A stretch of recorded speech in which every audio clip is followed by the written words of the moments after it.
The vena contracta has to be taken according to the vena contracta, grading has to be done.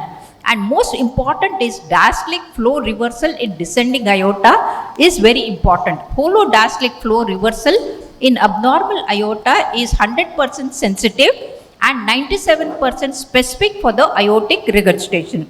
And hence in all the cases, whenever you are assessing the AR, you must look for the abdominal as well as the thoracic aortic flow reversal. And this flow reversal in the MOD, when you look at it, if there is a holodiastolic flow reversal, that means it is a severe aortic regurgitation. So here it is grade 1 to 2, that is mild to moderate AR is mentioned.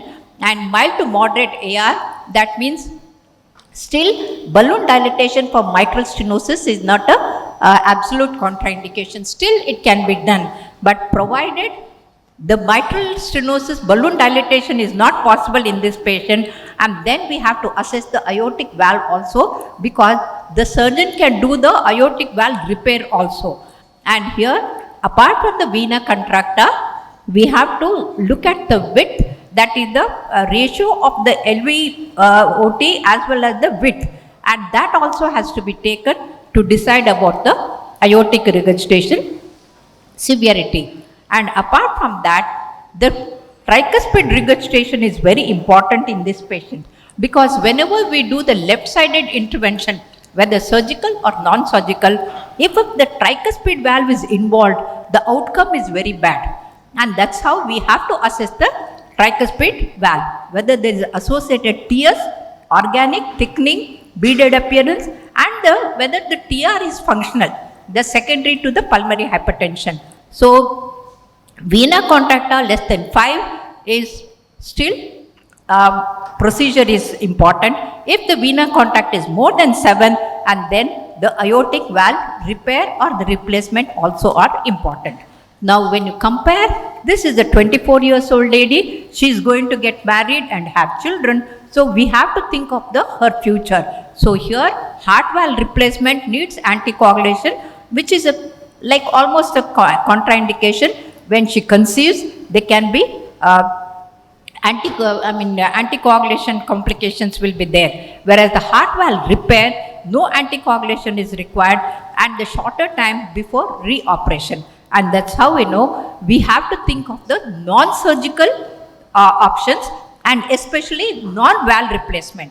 So according to the European Society of Cardiology guidelines, surgery should be considered in asymptomatic patient with preserved LV function and new onset of atrial fibrillation.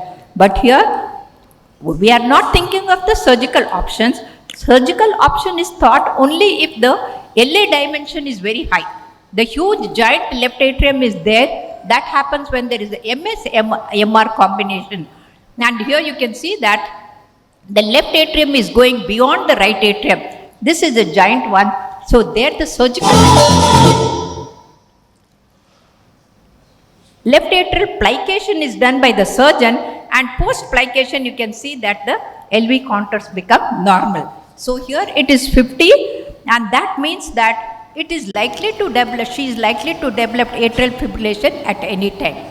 Now coming to the classification of the pulmonary artery hypertension, it is considered as mild when the mean pressure is 20 to 30, moderate 31 to 49, and above 50. In this case, in our patient, it is above 70. That means it is a severe pulmonary hypertension. Then coming to the pulmonary venous hypertension, mild, moderate, and severe are very important. Now assessment has to be, one thing you must remember, the patient has got PND. Unless the patient has got orthopnea, it is not considered as the class 4, and hence this patient is in class 3. And these are the precipitating factors. In the history, you must take all these parameters and then come to the conclusion. In our country, recrudescence and anemia are very common. Then tricuspid regurgitation is almost 70 to 85% of the time it is a functional one, that is secondary to the pulmonary hypertension. But in the remaining, if it is the organic one, then we have to tackle the valve. So tricuspid regurgitation calculation in the apical 4-chamber view and also in the CW Doppler and the vena contracta, and apart from that grading differs in the tricuspid regurgitation. We have mild, moderate, severe, massive and torrential. So whenever there is a severe, massive, torrential, surgical options are important, or they can be transcatheter valve clip, tricuspid valve clipping can be done if the patient can afford. So here it is very important that grading of the tricuspid valve and all severe TR has to be fixed. That is a dictum. If you don't fix the tricuspid valve and do the balloon dilatation or do whatever the surgical options for the mitral or the aortic valve, and all that becomes waste, the patient goes into congestive cardiac failure, and hence the normal tricuspid valve annulus is 31. Without treatment of the severe TR, it carries poor prognosis. So severe TR, it has been observed that 100% mortality in normotensive TR, and as a result the moral apply combos criteria, and if tenting of the height is more than 10 millimeter, plain annuloplasty can be done. So these are the options, surgically or non-surgically.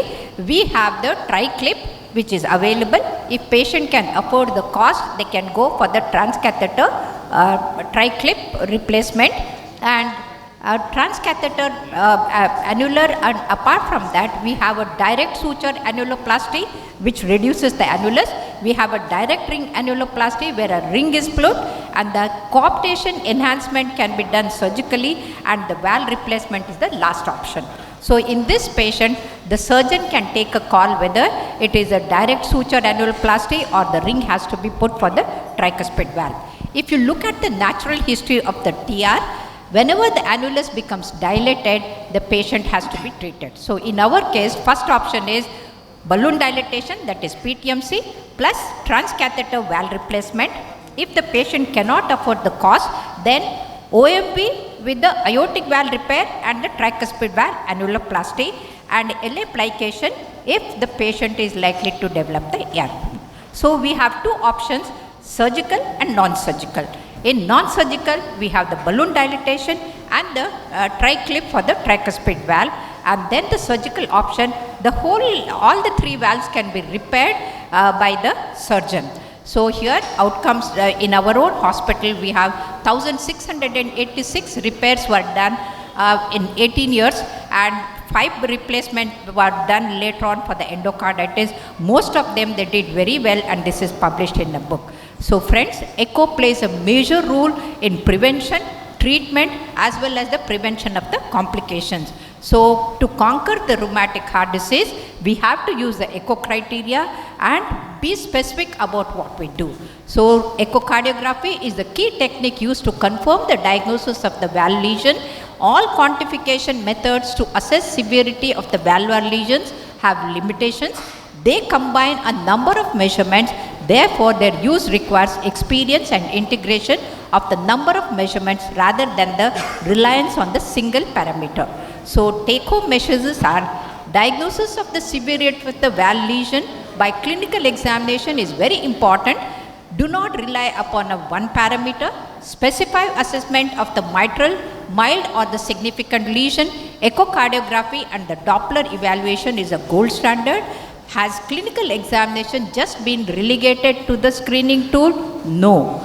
Clinical acumen and echo should go as a hand and glove, and as far as I am concerned, without clinical acumen, going for the echocardiography evaluation is not correct. And hence, I would like to conclude saying that children may be victims of fate, let them not be victim of our neglect. Rely upon the clinical acumen as well as the assessment of the echocardiography, and that's how the whole acute rheumatic fever, chronic rheumatic heart disease, this is the second edition, and it has everything and 3 chapters especially on the echocardiography. Thank you very much for your kind and patient hearing. Thank you.